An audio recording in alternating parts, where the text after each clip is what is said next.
Olá, povo de Deus, terça-feira da 25ª semana do Tempo Comum, 22 de setembro de 2020. A nossa reflexão de hoje é a partir de Provérbios 21, de 1 a 6 e 10 a 13 e Lucas 8, de 19 a 21. A nossa semana será pautada por dois livros sapienciais, Provérbios e Eclesiastes. O nome completo do livro da nossa primeira leitura de hoje é Provérbios de Salomão. Embora se atribua a sua autoria a Salomão, que tinha fama de sábio, o que esse livro nos oferece é um apanhado da doutrina sapiencial israelita ou não israelita também, recobrindo um espaço de vários séculos. É, portanto, uma coletânea de ditados populares e sapienciais recolhidos durante muitos anos. Na verdade, é comum identificar 8 coleções distintas de tamanhos diversos, 3 grandes e 5 menores. O conteúdo se assemelha ao do livro do Eclesiástico, e o nosso texto de hoje faz parte da segunda coletânea, que compreende do capítulo 10 até o 22:16 e consta de 375 provérbios individuais, que foram colocados sem obedecer a uma ordem, a um determinado esquema de composição. Como sintetizam os exegetas Selim e Forer, as sentenças manifestam uma autoestima pelo rei, tratam inúmeras vezes da maneira de ministrar a justiça e se referem à existência de um povo de agricultores, onde o contraste entre o rico e o pobre nos chama a atenção. Muitos provérbios dizem respeito às relações entre pais e filhos e mostram um alto conceito em relação à mulher. Abstraindo de seu aspecto religioso, a coleção se caracteriza de modo particular pelo fato de julgar o comportamento humano pelo critério do que agrada ou desagrada a Javé. É unicamente Javé quem dispõe da justa medida, e é por esta medida que ele examinará os corações, socorrerá os justos e castigará o perverso. Embora haja muitos provérbios que nos remetem ao período pré-exílico, é certo que a redação final de tudo é pós-exílica, por volta do século IV a.C. Destaquemos pela sua atualidade alguns dos provérbios do trecho de hoje. A prática da justiça e da equidade vale aos olhos do Senhor mais que os sacrifícios. Tesouros adquiridos pela mentira, vaidade passageira para os que procuram a morte. Quem se faz de surdo aos gritos do pobre não será ouvido quando ele mesmo clamar. A prática da justiça está acima do que qualquer prática religiosa. Aliás, se a prática religiosa não vier acompanhada pela justiça, de nada vale. Enriquecimento ilícito só serve para conduzir a pessoa à morte, pois alimenta a sua vida com uma vaidade que não tem consistência alguma. E ser indiferente frente à realidade social que gera pobres e miseráveis, vai merecer da parte de Deus também a indiferença quando ele precisar. Lucas 8, de 19 a 21. Ouvindo os 3 versículos do Evangelho de hoje, a primeira impressão que se tem é de um desprezo de Jesus pela sua família de sangue. Vejamos, a mãe e os irmãos de Jesus foram procurá-lo, mas não podiam chegar a ele por causa da multidão. Foi-lhe avisado: tua mãe e teus irmãos estão lá fora e desejam ver-te. Ele lhes disse: minha mãe e meus irmãos são estes que ouvem a palavra de Deus e a observam. Jesus viveu focado no projeto do reino.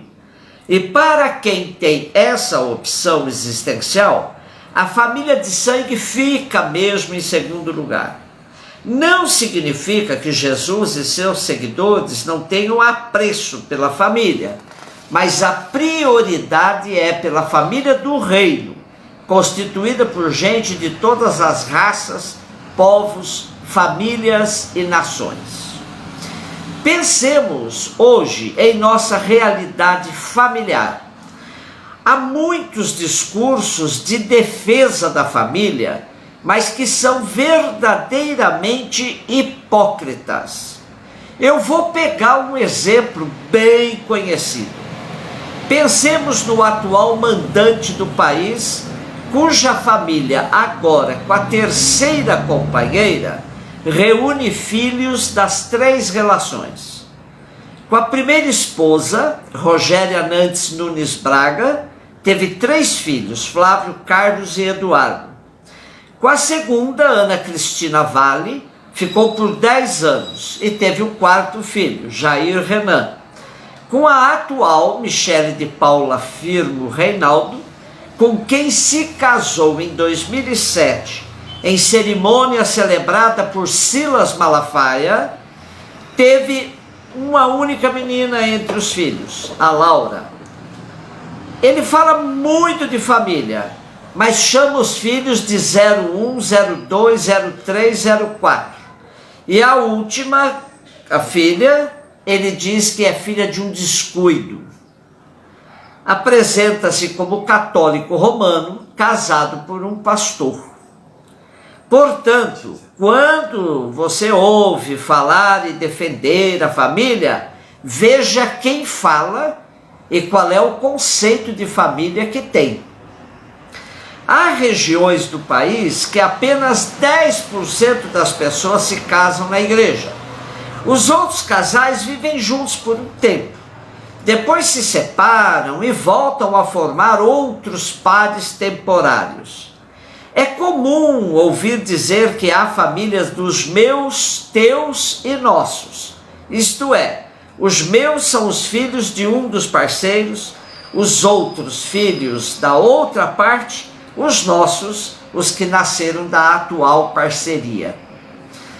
Quando passeamos pela Sagrada Escritura, topamos com vários tipos de família. É claro que um livro que demorou 1000 anos para ser escrito, compreende várias culturas e diversas maneiras de se viver junto, procriar e constituir família. Como diz o cardeal Martini, a Sagrada Escritura não esconde os elementos negativos de crise presentes em tantas famílias. Na genealogia de Jesus, que abre o Evangelho de Mateus, famílias não exatamente exemplares são evocadas.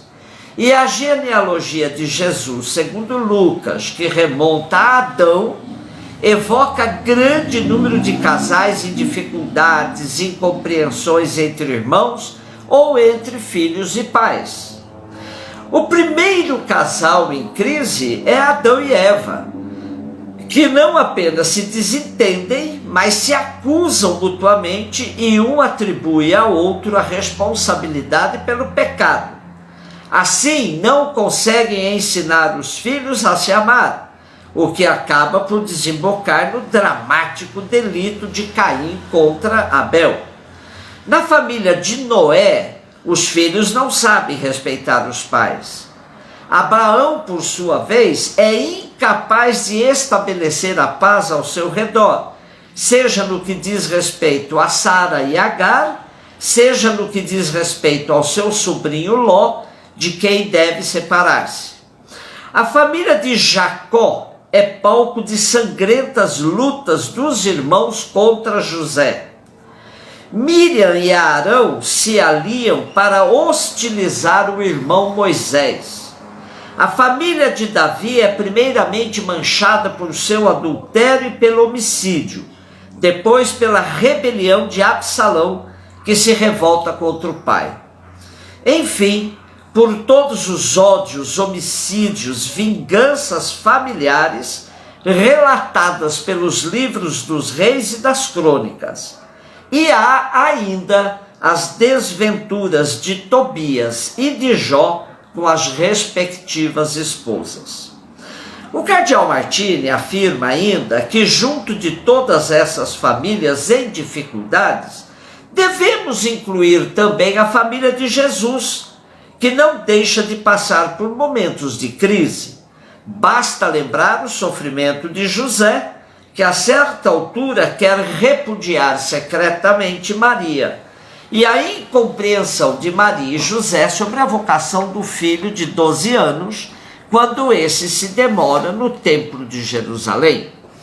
Portanto, cada vez que falarmos de família, deixemos o romantismo de lado e sejamos francos.